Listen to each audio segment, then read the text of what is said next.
Alors, les amis, Erdogan est effondré.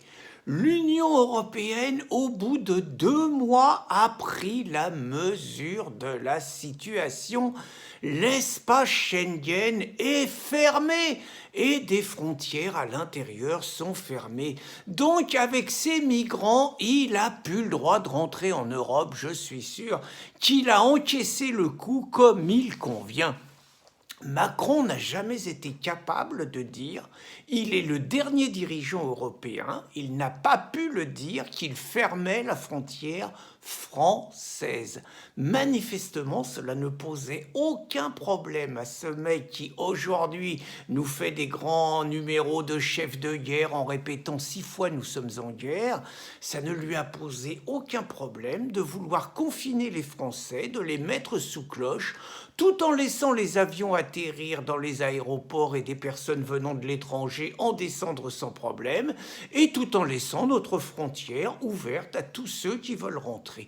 Aucun problème, tout comme apparemment ça ne pose aucun problème à nos dirigeants de savoir le premier jour où nous allons être confinés, de savoir par exemple que la préfecture du Rhône est fermée à tout le monde. Fermée à tout le monde sauf aux demandeurs d'asile. Si vous avez besoin d'un permis de conduire, tout ça, pas possible. Mais les demandeurs d'asile sont toujours prioritaires. On va toujours faire travailler des gens pour les demandeurs d'asile. Tout comme la première décision de ce gouvernement a été de prolonger de 3 mois les droits de séjour de toutes les personnes françaises, de toutes les personnes sur le territoire français, de toutes les personnes étrangères, y compris aux demandeurs d'asile. 3 mois, alors que là, on sent difficile de dire que Schengen, pendant 1 mois, on ferme la frontière, ce qui signifie dans leur esprit qu'on la rouvre au plus vite. C'est juste ça qu'il y a en dessous, quoi. Quand ils nous racontent qu'ils vont tirer les leçons des événements qui se passent, du pipeau. L'événement de la préfecture du Rhône qui arrive quand même quelques heures après une agression dans le Rhône dimanche soir, dans la nuit de dimanche à lundi, où 50 personnes, rien que ça, 50 personnes, on n'en dit pas l'origine, ont tendu un véritable guet-apens aux pompiers en faisant brûler 5 voitures. Évidemment, les pompiers sont arrivés et les pompiers ont été agressés. On n'entend jamais Macron et nos dirigeants, alors que ces situations durent depuis des années, nous dire que nous sommes en guerre. On ne les entend jamais nous dire nous sommes en guerre quand on sait que 150 quartiers, version du gouvernement, ne sont plus sous contrôle de l'État et sont aux mains des mafias, sont aux mains des racailles, sont aux mains des gangs, sont aux mains des islamistes. On n'entend jamais dire nous sommes en guerre.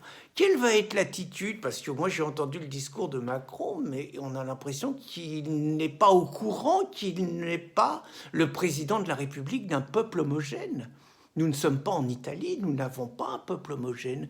Comment ça va se passer pendant ce confinement dans nos hôpitaux? Les situations vont être dramatiques tout simplement parce qu'il y a 2 fois moins de lits d'hôpitaux par personne en France que dans les années 70, tout simplement parce qu'on a fermé plein d'hôpitaux. On va nous confiner parce qu'il n'y a pas assez d'hôpitaux pour accueillir les personnes qui vont être touchées. C'est juste ça le scandale. Mais comment ça va se passer quand les Iwa, les Wesh Wesh et tout, qui ont l'habitude de faire la loi, vont se pointer avec des gens de leur famille qui vont être malades dans les hôpitaux? On va avoir de quoi faire face à cette attitude. Ils ont pris l'habitude de faire la loi dans les urgences. Ce que Pelou et tous les syndicalistes qui dénoncent à juste titre la gravité de l'hôpital, bien évidemment, ne passent sous silence. Comment ça va se passer? On va avoir moyen dans les territoires perdus de la République, dans les 150 quartiers, nos policiers, notre armée vont avoir les moyens de faire respecter les codes que Macron nous a donnés. Je vous rappelle quand même que dans les codes, je vous rappelle que quand un train a déraillé à Juvisy il y a quelques années, sans vergogne, ces personnes ont dépouillé les cadavres sans songer à porter secours aux blessés. Je vous rappelle que lors des inondations du Sud-Est, il y a quelques années, des pillages étaient en train de s'organiser. Je vous rappelle quand même que nous sommes dans un pays où une partie de la population a fait sécession. Je vous rappelle quand même que nous vivons dans un pays où il y a 1000 agressions gratuites par jour, où il y a 400 viols par jour, et que l'État n'était plus avant ce coronavirus, je sais, je me trompe tout le temps, l'État n'était plus en mesure de protéger les Français. Je vous rappelle qu'en plus, cet État a désarmé nos compatriotes, a volé les armes de nombre de nos compatriotes les plus déterminés. Alors nous sommes en guerre, oui, nous sommes en guerre contre le coronavirus. Oui, ça coûte rien de le dire, ça coûte rien non plus de rappeler que Macron donnait encore des leçons avec Sibeth Ndiaye aux Italiens, qui paraît-il étaient des tocards il y a quelque temps. Ça coûte rien de rappeler tous les propos il y a encore une semaine totalement relativistes que tenait ce régime.